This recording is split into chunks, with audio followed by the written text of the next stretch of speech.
Good evening. We're coming back on the air at this hour because there's been a development in the search for Nancy Guthrie, the 84-year-old mother of Today Show host Savannah Guthrie. The Pima County Sheriff's Department, with assistance from the FBI, has detained an individual at this hour for questioning in connection with the abduction of Nancy Guthrie. Again, a person detained in connection with this case. Yeah, Tram and Troy, good afternoon to you both. You may remember Friday night. This was a big night in this investigation when very late at night, law enforcement were executing a search warrant here in the Catalina foothills area. It was this home just over my shoulder. It's only about 2 miles from Nancy Guthrie's own home. They were also taking a pretty close look at a Range Rover that was parked at a Culver's just a couple of miles away from here as well. Subscribe right now. Hit that notification bell. Turn on every notification. The night of February 1st did not begin with violence. It began with a sound that no one heard, a door opening slowly in the dark. At 02:28 a.m. in a quiet residential neighborhood, the life of Nancy Guthrie was interrupted. Not with a struggle, not with a scream, not with the kind of chaos that leaves evidence behind. Federal investigators arriving at the scene hours later found no forced entry, no shattered glass, no sign of a struggle. Only a front door left open to the cold air. Only a vehicle sitting in the driveway with its engine still running. Headlights cutting through the dark like the house was still waiting for its owner to return. Nancy Guthrie did not vanish. Nancy Guthrie was extracted, with the precision of a military operation, by people who knew exactly where she was, exactly how to reach her, and exactly how to disappear without leaving a trace. The mainstream media called it a tragic disappearance, a random act of violence in the night. But the forensic data tells a completely different story.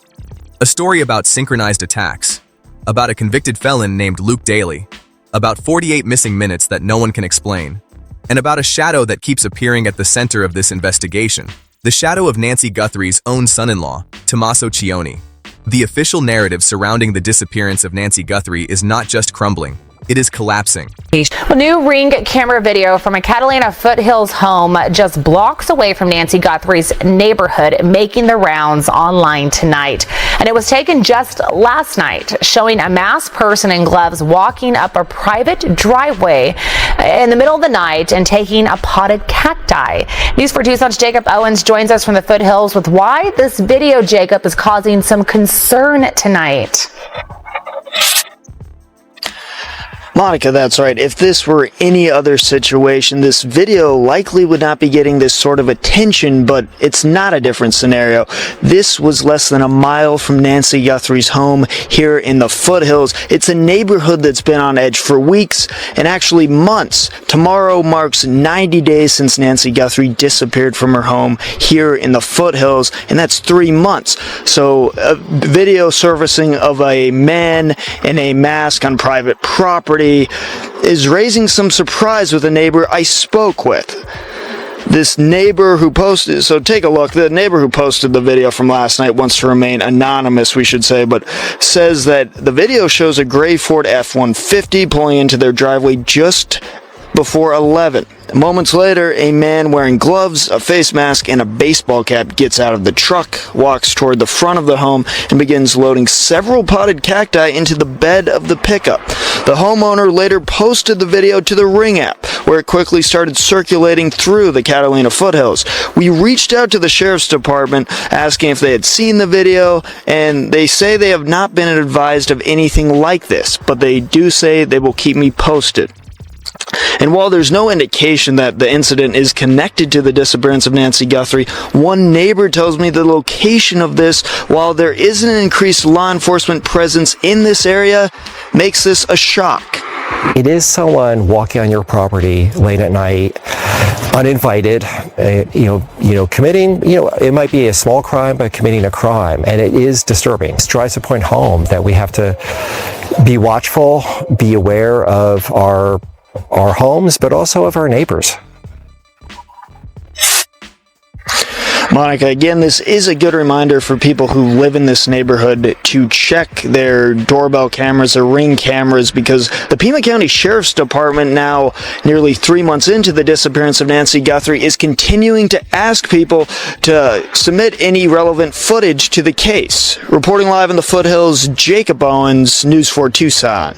To understand what was done to Nancy Guthrie, you must first understand one fundamental truth about this crime. It required knowledge that cannot be purchased, cannot be researched, and cannot be guessed. Nancy Guthrie was not a careless woman. Her residence was equipped with surveillance. Her routines were private. Her financial infrastructure was layered and protected, the kind of life that a stranger cannot simply walk into. But someone did walk into it, and they walked in without hesitation. At the exact second the clock turned 02:28 a.m. on February 1st, two events occurred simultaneously, events so precisely coordinated that federal analysts have described them as a dual-front tactical strike. The pacemaker monitoring the heart of Nancy Guthrie was severed, not malfunctioned, not interrupted by a power failure, severed. The telemetry feed that had been broadcasting a steady rhythmic signal went completely and instantly dark, and at that same digital timestamp, the exact same second, a government-grade IP address launched a coordinated brute force attack against the financial accounts belonging directly to Nancy Guthrie.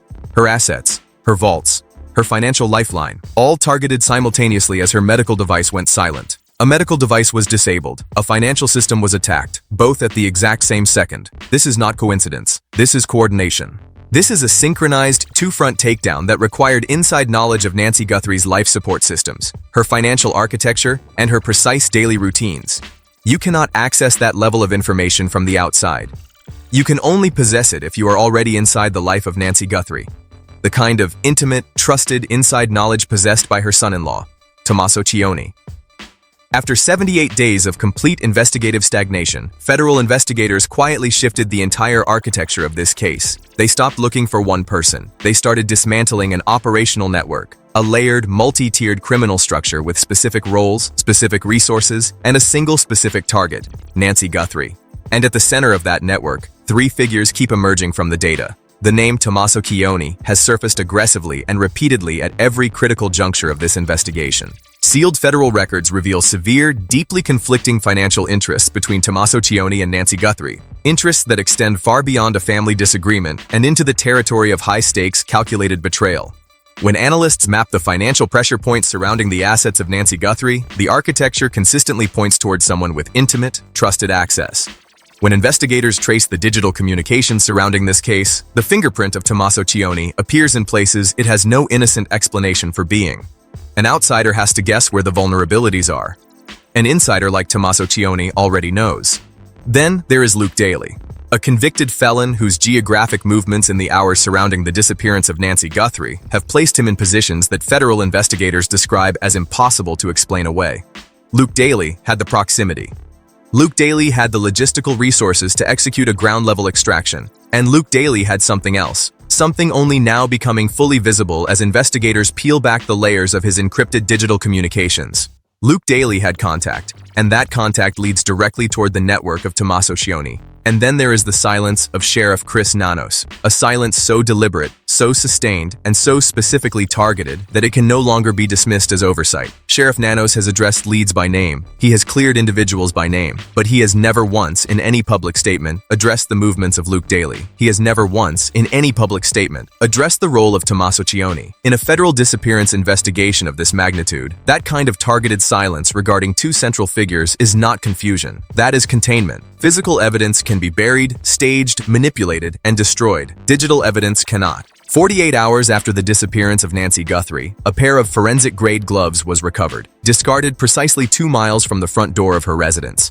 2 miles is not a random distance. 2 miles is a calculated distance. Close enough to execute the operation, far enough to fall outside the primary search radius. Whoever chose that discard location understood the surveillance infrastructure of that area with extraordinary precision. Federal laboratories confirmed the finding that broke this case open. Those gloves contained mixed DNA, not one biological profile, multiple biological profiles. Multiple individuals were physically present at the scene of the taking of Nancy Guthrie. The singular attacker narrative died in that laboratory, but the DNA is only half of the evidence. Vehicular telemetry has now placed the Range Rover belonging to Luke Daly near the exact geographic coordinates of the glove discard zone, within the precise time window when those gloves were abandoned. Federal investigators are not merely tracing the DNA connecting Luke Daly to the disappearance of Nancy Guthrie, they are actively tracing the digital communication threads that existed between Luke Daly and other parties before that night, before the pacemaker of Nancy Guthrie went dark, before her financial accounts were attacked, before the door of her residence was opened from the outside by hands that already knew exactly how to open it.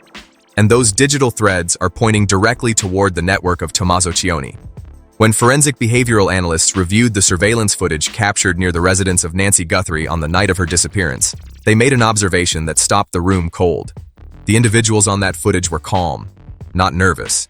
Not rushed, not scanning the environment for threats. The operatives who arrived at the home of Nancy Guthrie moved with the slow, deliberate, measured confidence of people who had already rehearsed this scenario. People who already knew exactly where every surveillance camera was positioned, exactly which communication nodes needed to be neutralized first, and exactly when the medical telemetry of Nancy Guthrie would go silent. Federal behavioral profilers have a specific term for this pattern: pre-operational familiarity. It is the behavioral signature of individuals who did not prepare for a crime by researching it from the outside, but by living near it. You cannot fake pre-operational familiarity. You cannot study your way into it. You cannot purchase it.